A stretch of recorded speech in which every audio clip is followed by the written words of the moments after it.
comic book fans, and welcome to another exciting edition of Cammy's Comic Corner. I'm your host as always, Cammy. Now let's get right into it, people, because it was a fantastic week for comics.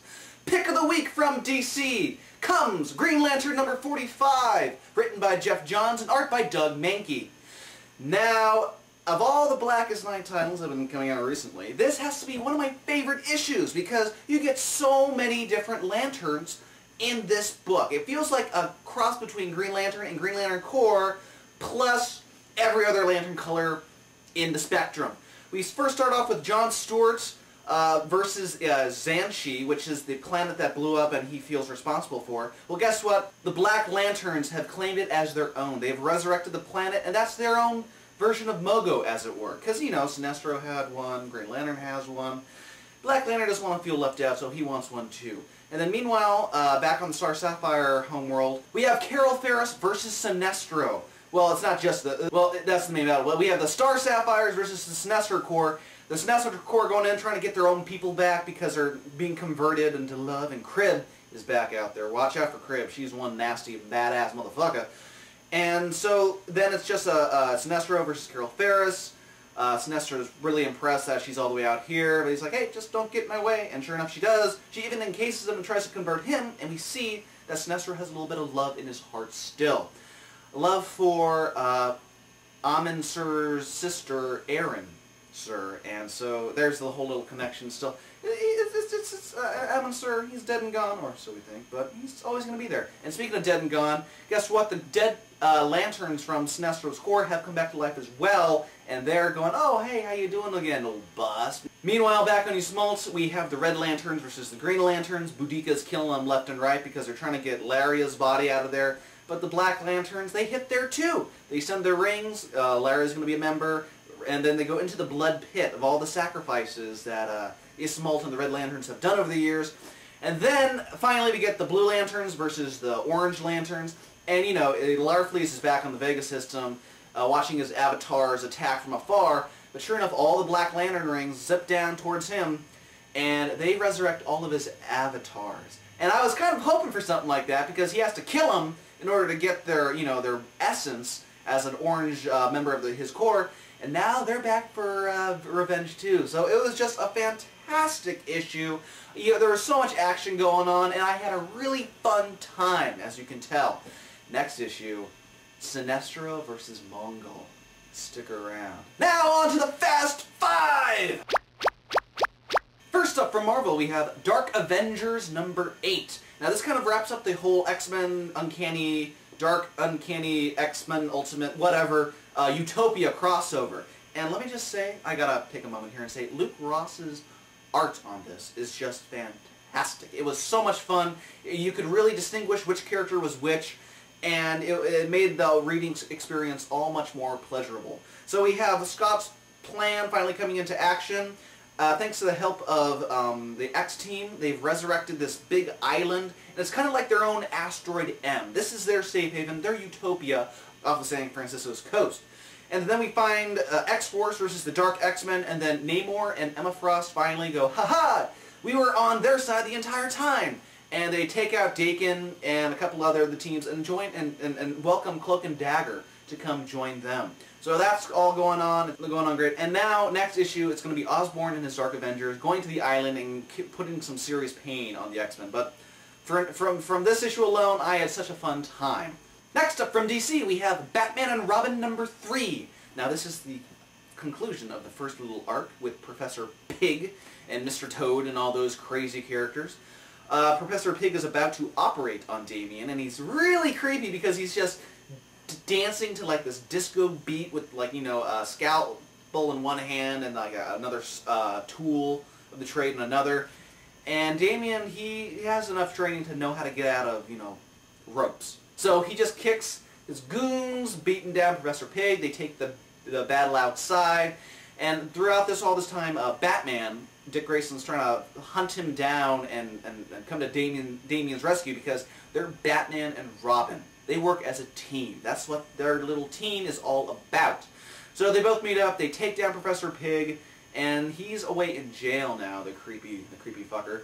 And now one of the survivors of his goons, she has an offer to join the Red Hood and be his little sidekick. So, who is the Red Hood? Is it the Joker? Is it Jason Todd? Is it someone obvious like that? Or is it a new player entering the field? Fantastic issue. If you want a good Batman and Robin book, this is the one. Next up from Vertigo, we have Scalped number 31. Now last time, Red Crow told the Mongs to bring it on, motherfuckers, and shot Mr. Brass in the head. Now it's like the damage control. What are they going to do? His cellmate saw the entire thing. He takes the gun out, he's about to shoot him too. But Red Crow's people are like, whoa, whoa, whoa, boss. We'll take this, outside. We'll deal with it, not to worry. So they're cleaning up the jail cell. Bad Horse gets word of what happened in the jail cell, calls Agent Nitz, says, hey, he shot somebody, he got tons of witnesses, and the only main key witness is in holding right now. They're probably going to take him outside and dispose of the body later tonight. Nitz makes his way down there and says, hey, where the fuck's, the holding cell? I heard through the grapevine that you killed somebody. And Nitz is this close to finally getting Red Crow after all these years. And then we had a nice little closing page of the Mongs in this nice big old tricked out Humvee, tons of guns and explosives in the back, making their way towards the reservation. Killer, fantastic issue. If you've never read Scalped before, don't start with this issue. Go back and read the entire thing. I highly, highly recommend it.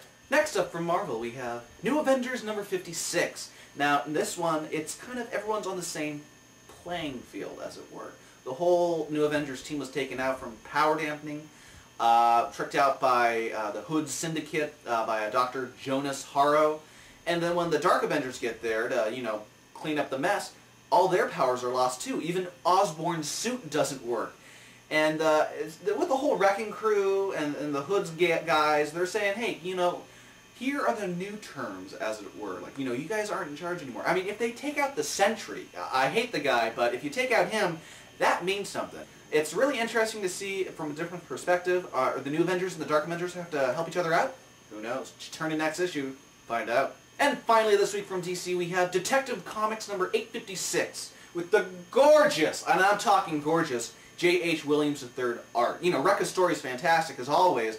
The thing I really liked about this issue is after the Beasts, who we saw last issue, apparently they're not there on Alice's side. They're allies of Kate, and they take her away from danger and allow her to recover. So Kate's dad says, hey, you need to take the night off, just come to this nice fundraiser. While there, she goes in a tuxedo because she's a lesbian and she wants to piss off her stepmother, like, oh, look at me. I'm dressing in men's clothing and I'm making a scene. Well, she runs into another gal who's also in a little tuxedo, and they have a little dance together and they talk and flirt. And that's the thing I like about Rucka's writing, is he really gets women. And some writers are horrible when they try to write women, but no. Greg Rucka, he knows what he's dealing with. But in the end of the issue, Alice has a hold of Kate's dad and says, oh, the game has just gotten a little bit more interesting. Come play. So it's a fantastic issue, gorgeous art alone, the story's great. The backup story with the question, I'm not really digging the art, but the Detective Comics with Batwoman, that's the key player right there. Well, comic book fans, that does it this week for Cammy's Comic Corner. If you want more Cammy's Comic Corner goodness, head on over to www.cammyscomiccorner.com. From there you can subscribe to us on the RSS feed, on iTunes, read my reviews, and follow me on Twitter even, and go talk about it on the forums. Also, if you like any of the kick-ass t-shirts that you see me wearing, head on over to www.deadlinegraphics.net. The newest shirts that Kelly has available are an Orange Lantern t-shirt with just mine on the back, and the Sodom Yat t-shirt from Legion of Three Worlds, where it has his own oath about being the last Lantern. Killer t-shirts. I can't recommend Deadline Graphics enough. There's only one name that I trust when it comes to comic book t-shirts, and that is Kelly, over at www.deadlinegraphics.net. And also, speaking of sponsors, Rising Sun Creations at rse-online.com has another contest to give away this week.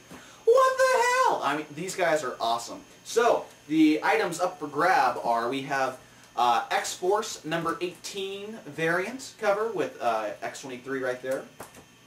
We have Fantastic Four number 570, the new Jonathan Hickman art, variant edition right there. And then we have Dark Avengers number 8 that you just heard me talking about, variant edition also right here. So if you want any of these three lovely items, send me an email at cammyscomiccorner@gmail.com and put your shipping address and what comic you want in there. Oh, and by the way, the catch is you have to go to the website, rse-online.com, and let me know who are the guests at the signing that they're having tomorrow. And I need to figure out who's going there because I'm going to be interviewing them tomorrow. So, send me an email with those 2 names of the interviewees and the comic that you want and your shipping address. Thanks again to Rising Sun Creations for throwing such a fantastic contest and being a sponsor of mine. Well, that really does do it this week for Cammy's Comic Corner. I don't want to toot my own horn or anything, but yeah, really, I don't, because I have nothing to toot about. And tooting's just gross. If you're a 12-year-old, bye, people!